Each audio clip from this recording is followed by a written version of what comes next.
To almost everyone's surprise, the EPA announced that they're going to finally be taking action against a paint remover that's said to have killed a lot of people since the 1980s. The EPA originally proposed banning the chemical during the Obama administration, but that changed. It changed their position after the new administration appointed Scott Pruitt, as you might imagine. Joining me to talk about this is Molly Barrows, legal journalist for the Trial Lawyer magazine. Molly, everything you read about Scott Pruitt is this guy is a true freak. I mean, if you were to put all the freaks, the list of freaks in the Trump administration, this guy is going to be top of the freak list.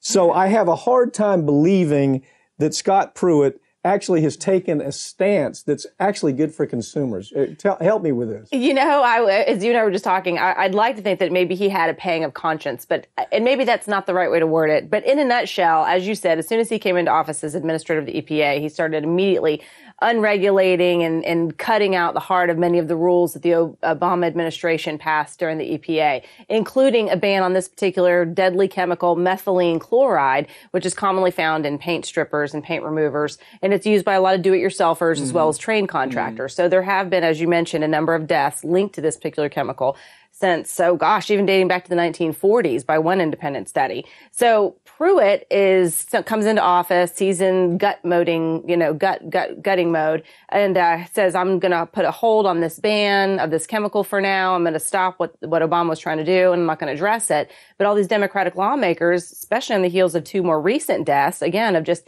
young men using this. One was a trained contractor. Another one was trying to open up his own business. They use it and then they die almost immediately. And the only risks mentioned on the cans that can be bought at any hardware store are warnings of cancer risks. Well, let me just tell you something. If I'm betting, it is the only way I can see Scott Pruitt doing something noble for consumers. I mean, I'm not really, I sincerely mean this. No, I get it. Is maybe there's a corporation that's competing with this company, and he has that's the only way I can see that I can make this fit to Scott Pruitt. Well, one of the things that was interesting to me is that as soon as he refused to uphold this ban back in December, he said, no bans that were put in place under Obama administration, I'm not moving forward with them. And so immediately all these Democratic lawmakers, especially ones from the home states of where these people had died, were in his ear publicly, and the families were in his ear privately. So it was this behind-the-scenes lobbying campaign that apparently he met with mothers of the two most recent victims. They brought pictures of their sons, the death certificates, and just the over-the-counter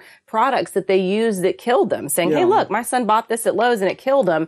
And I can't help but think, but a weak, privileged elitist like Scott Pruitt saw the reality where the rubber meets the road, and I thought, well, maybe he's actually got a conscience. But there's more to this.